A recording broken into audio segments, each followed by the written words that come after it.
Hi, I'm marine gynecologist Riley Podkinjack. Hi, I'm Dr. Willard Clemmer. Hi, I'm Scott Penner, and I'm a marine economist.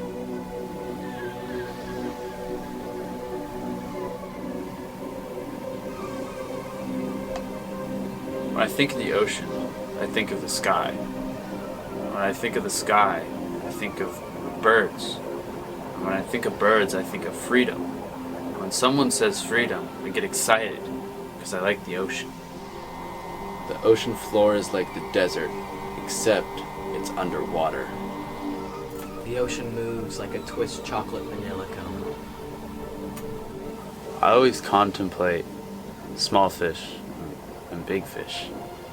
But I think if I had a choice, I'd be a medium fish. Because medium fish taste better.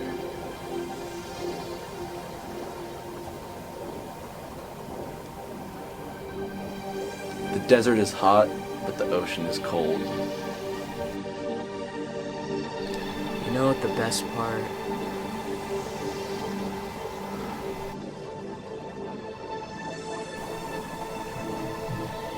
Yeah.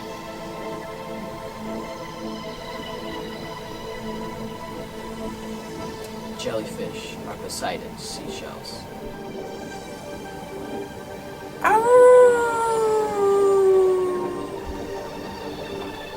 If the moon creates the tides, then the moon resides inside the ocean.